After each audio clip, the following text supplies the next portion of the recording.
My mom demanded me to cancel my wedding for my golden sister's feelings, so I uninvited them, and the way I turned the tables left all speechless. I'm Emily, 30 years old, female, and my fiancé, Ryan, 31 years old, male, proposed to me last March. We've been together for 6 years. He's my best friend, my partner, and genuinely the most supportive person I know.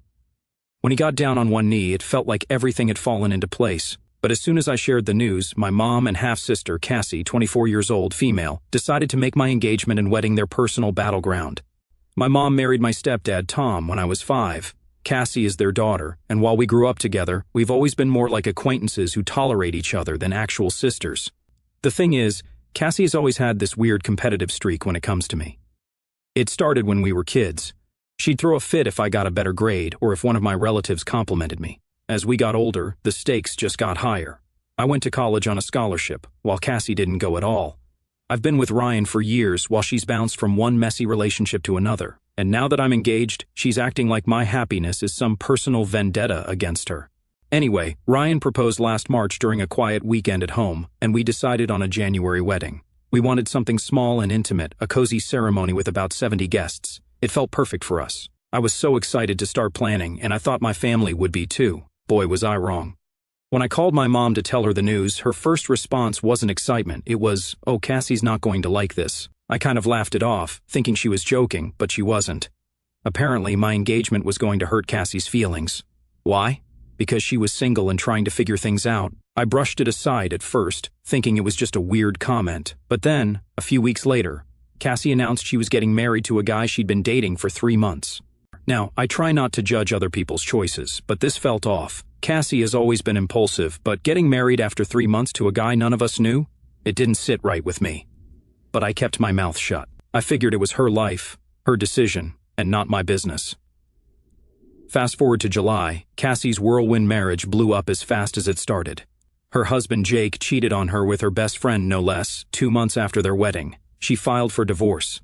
The whole situation was messy and heartbreaking, and I genuinely felt bad for her. I tried to be supportive, but every time I reached out, I got the cold shoulder. It felt like she was angry at me, but I couldn't figure out why.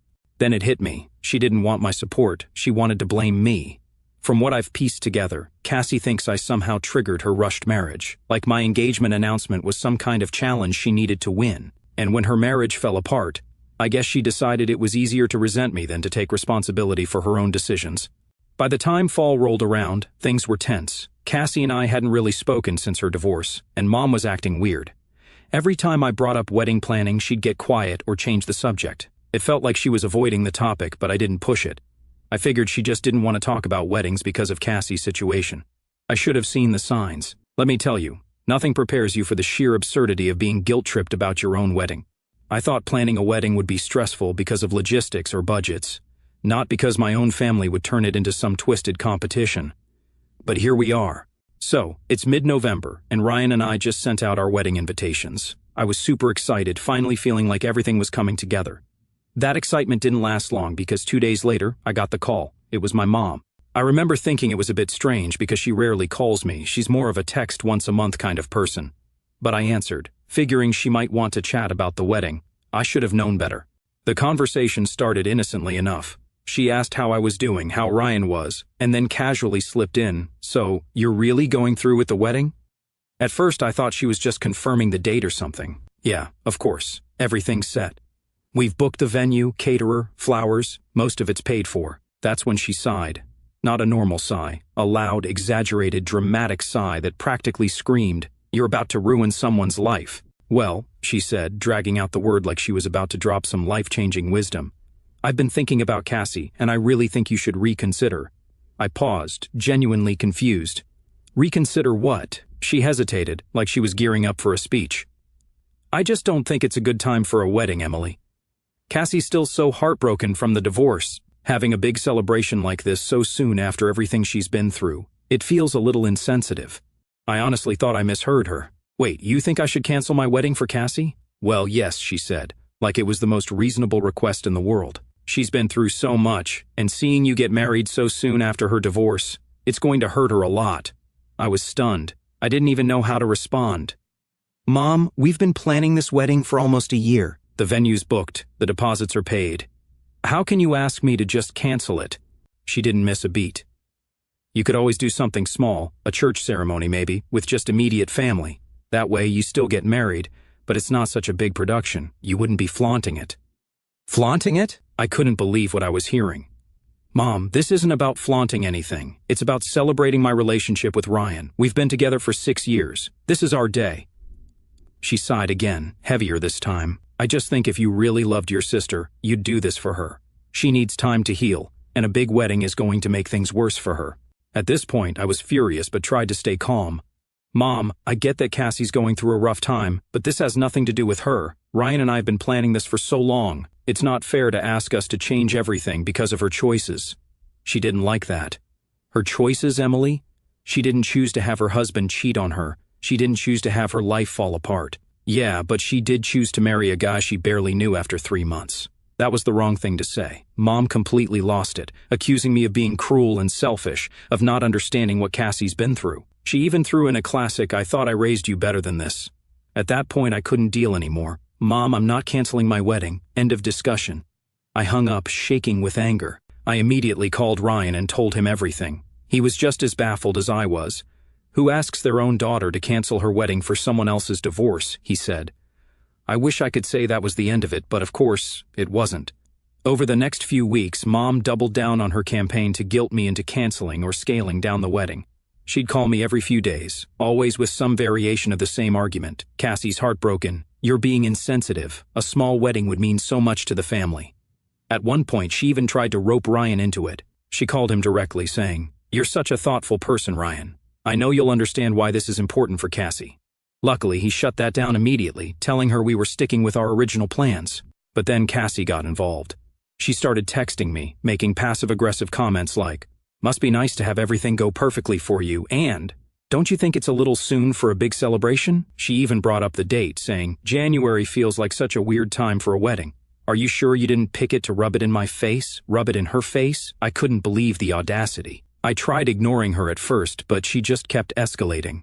She started calling me, leaving these long, guilt-trippy voicemails about how hard it was for her to even think about weddings, and how my insensitivity was making her healing process so much harder. The worst part was how my mom and Cassie seemed to feed off each other. Mom would call and say something like, "Cassie was crying all night thinking about your wedding," and then Cassie would text me the next day saying, "Mom's so upset about how you're handling this. It was exhausting. I was at my breaking point. I couldn't believe how far they were willing to go to make my wedding about them." I knew I had to draw a line, but I wasn't sure how yet. This was the moment I realized just how toxic their behavior was. This wasn't about Cassie's divorce or her feelings. It was about control. They wanted me to put my life on hold to cater to their insecurities, and I was done letting them dictate my happiness. By December, things had officially spiraled out of control. Cassie was no longer content to sulk in private or throw passive-aggressive texts my way. She was now on a mission to drag my name through the mud with anyone who'd listen, and honestly, I was getting whiplash trying to keep up with all her stunts. It started small. I heard from my cousin Megan, bless her for being the family informant, that Cassie had been calling up relatives to warn them about me. According to her, I was flaunting my wedding in her face to humiliate her. She even claimed I had deliberately chosen January, knowing it would be too soon after her divorce for her to emotionally handle it. I couldn't wrap my head around the logic. My engagement had been set months before she even got married, let alone divorced. How on earth was I supposed to predict her life would fall apart when I was sending out save the dates? But logic doesn't seem to matter much when someone's determined to play the victim. Her stories got more dramatic with each retelling. Megan told me Cassie was saying things like, "Emily always thinks she's better than me. She's just rubbing her perfect little life in my face because she knows I'm struggling." The worst part? Some family members actually bought into her narrative. My mom, of course, was her biggest cheerleader. She started calling me almost daily to ask if I had reconsidered canceling or scaling back the wedding. "Cassie's still so fragile," she'd say. "She cried all night after seeing your wedding invitations. You really don't need a big event. Can't you just do something simple?" I stood firm every single time, but it was exhausting. The real breaking point came at a family gathering on Christmas. Ryan and I had been invited to a dinner at my aunt's house, and I thought it would be a nice way to decompress after all the wedding stress. Of course, Cassie and Mom were there too, which should have been my first red flag. Things were tense from the start. Cassie barely acknowledged me, but every time I mentioned the wedding, she'd huff or roll her eyes. At one point, I was chatting with my aunt about flowers, and Cassie loudly muttered, Must be nice to waste so much money on a party when some people can barely pick up the pieces of their lives. I ignored her, but it was obvious she wanted a reaction. Eventually, the conversation shifted, and I started to relax a bit. That is, until Cassie suddenly burst into tears in the middle of the living room. She was full-on sobbing, shaking her head and muttering, "I can't believe how cruel people can be." Everyone froze. My aunt rushed over to comfort her, asking what was wrong. That's when Cassie launched into her performance. "It's just so hard," she said through her tears. "I've been through so much this year, and now I have to sit here and listen to Em talk about her perfect wedding like nothing else matters. She knows how much pain I'm in, but she doesn't care." And my mom chimed in immediately, rubbing Cassie's back like she was the victim of some terrible injustice. "She's right, Emily. You need to be more considerate. You have no idea how hard this has been for her." That's when I lost it. I had been holding my tongue for weeks, but I couldn't take it anymore. "This wedding has nothing to do with Cassie," I said, trying to stay calm. "Ryan and I have been planning this for a year. If she's upset, that's not my fault. Maybe she should take some responsibility for rushing into a bad marriage instead of blaming me for her problems." The room went dead silent. My aunt looked like she wanted to disappear into the couch, and Cassie's tears immediately turned to rage. "How dare you?" she snapped. "You don't know what it's like to have your life fall apart. You've had everything handed to you, your scholarship, your boyfriend, your perfect little life. You've never had to struggle for anything." I stood up, shaking with anger. "You're right, Cassie. I don't know what it's like to have my life fall apart, but that's because I don't make impulsive decisions just to compete with other people. Maybe if you spent less time being bitter and more time working on yourself, you wouldn't be in this situation." At that point, Ryan grabbed my hand and said, "We're leaving." I didn't argue. On the drive home, I kept replaying the conversation in my head, second-guessing whether I'd been too harsh. But the more I thought about it, the more I realized I had every right to stand up for myself. Cassie had been pushing me for weeks, and I was done letting her turn my wedding into her pity party. What really stuck with me, though, was how Mom had jumped to Cassie's defense without hesitation. Not once did she try to understand my side or even acknowledge how much stress this whole situation was causing me. It felt like she had chosen her favorite, and it wasn't me. The next day, I got a text from Mom. "You owe your sister an apology for what you said last night. She's been through so much, and you were unnecessarily cruel." I didn't reply. I was done apologizing for things that weren't my fault.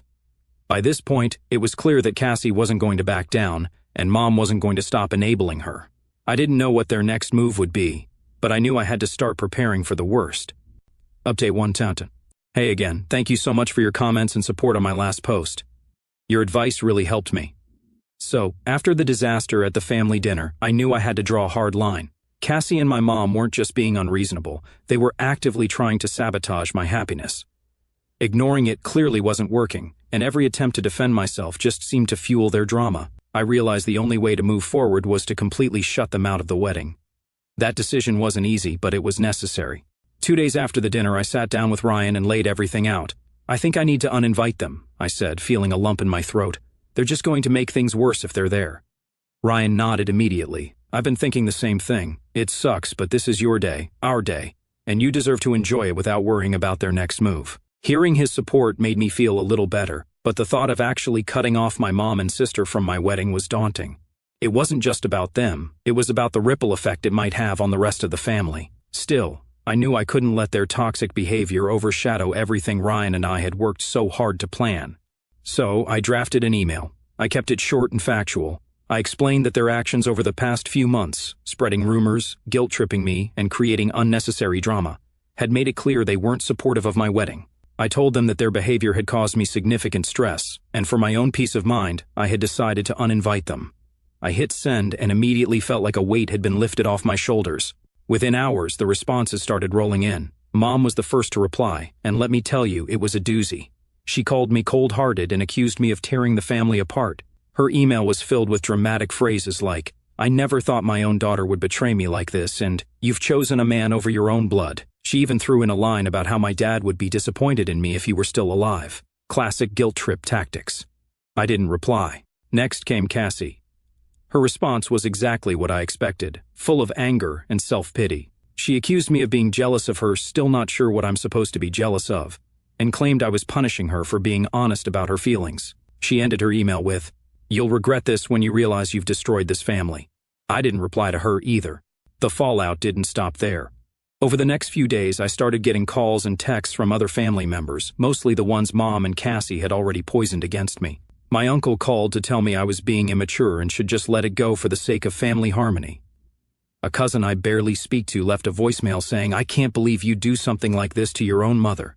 At first, I felt overwhelmed by the backlash, but then something amazing happened. The people who actually mattered started showing up for me. My dad's sister, Aunt Laura, called me to say she was proud of me for standing up for myself. "You've put up with their nonsense for long enough," she said.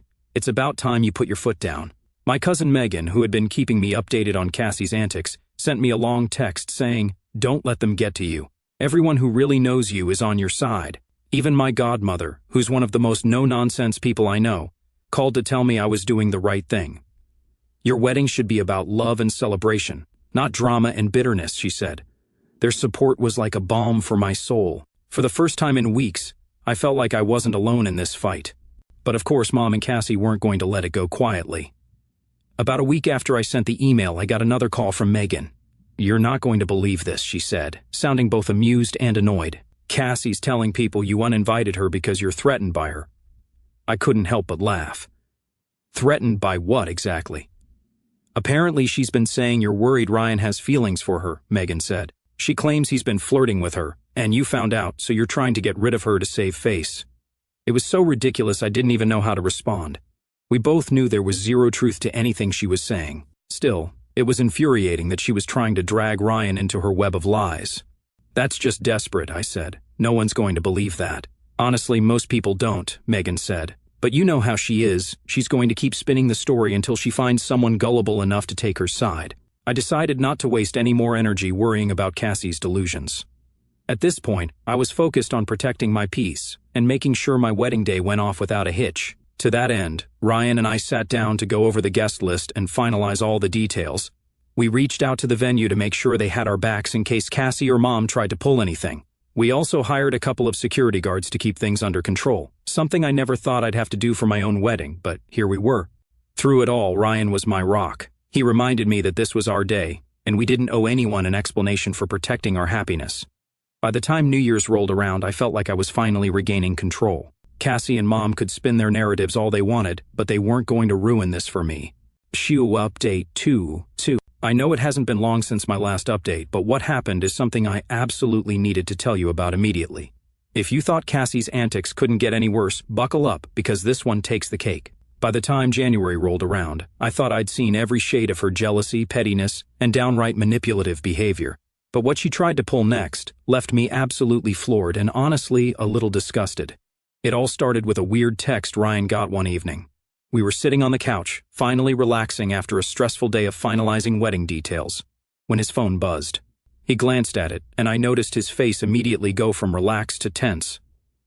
"What is it?" I asked, already bracing myself for drama. "It's Cassie," he said, showing me the message. The text read, "Hey Ryan, I really need someone to talk to. I know you probably think I'm a terrible person right now, but I'm really struggling and I feel like you're the only one who understands. Can we meet up?" At first, I didn't know how to react. I mean, on the surface it seemed innocent enough, but knowing Cassie and knowing how hard she'd been working to cause problems, I had a bad feeling. Ryan must have sensed it too, because he didn't reply right away. Instead, he turned to me and said, "I don't like this. It feels off." "Because it is off," I said. "She's never even liked you. Why would she suddenly want to talk to you about her feelings?" We agreed it was best to ignore her, but the messages kept coming. Over the next few days, she sent Ryan a string of increasingly desperate texts. She talked about how lonely she felt, how she had no one else to turn to, and how much she appreciated his kindness during such a difficult time. Let me remind you, Ryan had never had any kind of meaningful conversation with Cassie. He'd always been polite to her, of course, but they weren't close by any stretch of the imagination. So, this sudden outpouring of gratitude felt calculated. Ryan was as creeped out as I was, but we both decided it was better to wait and see what her endgame was before responding. And sure enough, it didn't take long for her true intentions to come to light. Later, Ryan got another message, and this one was so blatant it made my blood boil. Cassie wrote, "I've been thinking a lot about you lately. I know it's wrong, but I can't help it. I feel like we have a connection that Emily doesn't understand. I don't know what to do with these feelings." I was furious, not just at her for being so brazen, but also at the sheer disrespect of it all. She knew we were getting married in a matter of days, and here she was, trying to wedge herself between us with some cheap tricks. Ryan, bless him, immediately showed me the message and asked, "How do you want to handle this?" I took a deep breath and said, "Let's not give her the satisfaction of a direct response. Block her number, but before you do, take screenshots of everything." He did exactly that, and we kept the screenshots as receipts, just in case she decided to try spinning some wild narrative later. The next morning, I decided I wasn't going to let this slide. I didn't respond to her directly. There was no point in engaging with someone so desperate for attention, but I did send an email to my mom and a few other close family members, laying out what had happened. I kept it straightforward, attaching the screenshots and explaining that this was the proof that I was right to uninvite Cassie from the wedding. "This behavior is toxic and manipulative," I wrote. "I've done everything I can to keep the peace, but this crosses a line, and I hope now you understand why I excluded her." The responses were mixed. My mom, predictably, came to Cassie's defense. She claimed I must have misunderstood her intentions and that I was blowing things out of proportion. She even had the nerve to suggest that Ryan might have misread the messages. "I can't believe you'd accuse your own sister of something so horrible," Mom wrote. "Cassie's just going through a tough time, and you're making it all about you." I rolled my eyes so hard I almost sprained something. At this point, I wasn't even surprised. But other family members were much more supportive. Megan, my cousin who'd been in my corner from the start, called me immediately after reading the email. "Are you serious?" she said. "I knew Cassie was a piece of work, but this is next level. Good for you for cutting her off." My dad's sister, Aunt Laura, was just as outraged. "You're absolutely right to keep her out of the wedding," she said. "She's proven time and again that she doesn't respect you, and this just confirms it." Their support meant the world to me, but I'd be lying if I said it completely erased the hurt. Cassie's stunt wasn't just disrespectful, it was humiliating. It felt like she was trying to undermine everything Ryan and I had built together, and I couldn't understand why. Was it jealousy, spite, some twisted need for attention, maybe all of the above? Whatever her reasons, I knew one thing for sure: she wasn't going to win. With just a few days left until the wedding, I made a promise to myself that I wouldn't let Cassie or Mom ruin this for me. I also made sure to double down on security measures for the big day. I reached out to the venue and gave them a heads up about the situation, letting them know Cassie and Mom were explicitly uninvited. I even hired an extra security guard, just in case they decided to show up anyway. It felt a little extreme, but after everything they'd pulled, I wasn't taking any chances. I now feel more prepared than ever to face whatever nonsense they might try to throw my way. Cassie's dirty tricks might have shaken me, but they didn't break me. If anything, they only made me more determined to stand my ground and protect my peace. Update 3. Hey again. Let's hope this is the last time you hear about my family drama. Let me tell you, I thought I had prepared myself for every possible scenario leading up to my wedding, but nothing quite prepares you for the moment when your own family tries to sabotage the happiest day of your life. The morning of the wedding started off beautifully. The venue looked magical with all the flowers and decorations we'd picked out over the past year. The weather was perfect for our ceremony, and my bridesmaids kept me laughing and relaxed while we got ready. Ryan and I had agreed to do a first look before the ceremony, so once I was dressed, I stepped outside to meet him in the garden. The second I saw him standing there, looking every bit as nervous and excited as I felt, all the stress and drama melted away. This was the moment I'd been waiting for, and nothing else mattered. Or so I thought. About 30 minutes before the ceremony was set to begin, I was back in the bridal suite, doing some last-minute touch-ups, when my maid of honor, Amanda, came rushing in. She looked flustered, which immediately set off alarm bells. "You're not going to believe this," she said. "Cassie and your mom are here." My stomach dropped. "What? How? I thought security was handling it." "They're trying to get in," Amanda said. "Security stopped them at the gate, but they're causing a huge scene." Of course they were. I took a deep breath, trying to steady myself. "What are they saying?" Amanda hesitated, which told me it wasn't good. "Your mom's crying and saying she just wants to see her daughter get married. She's screaming about how you're a horrible person, how you don't deserve this day." I felt my blood start to boil. It wasn't enough for them to make the months leading up to the wedding a nightmare, they had to try to ruin the actual day too. "What do you want me to do?" Amanda asked. "Nothing," I said firmly. "Let security handle it. If we go out there, it's just going to give them what they want." Amanda nodded and left to check in with the guards.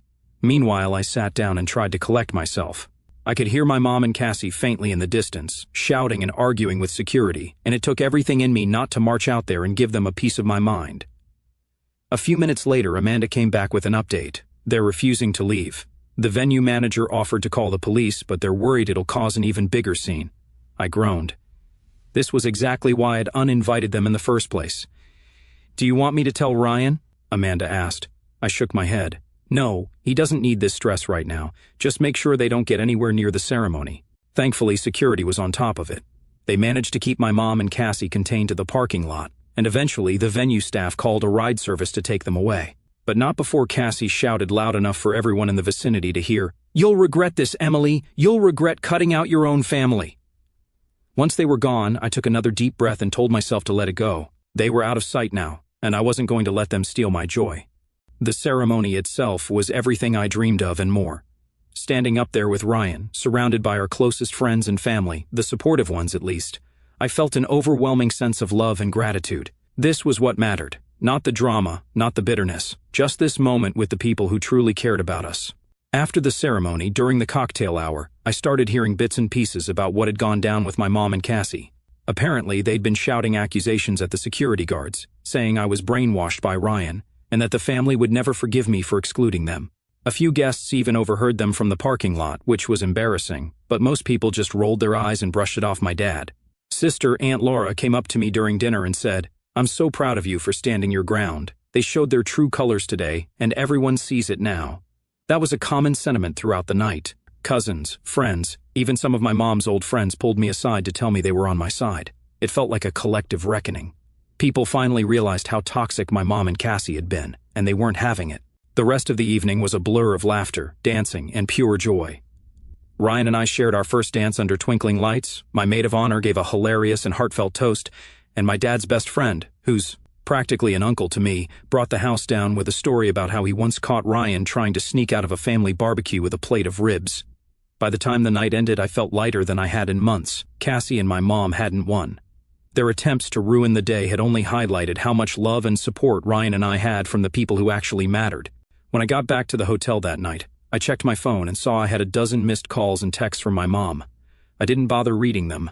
I was done letting her or Cassie take up space in my life. Cutting them out completely was one of the hardest decisions I've ever had to make, but standing there with Ryan, surrounded by people who genuinely cared about us, I knew it was the right one. Thanks again for sharing your thoughts with me throughout this mess. I really do appreciate it. I'll let you know if there's any after-wedding drama. Let's hope not. I'm so done, LOL. To update 4cent. Hey Reddit, you won't believe what happened about a week after the wedding.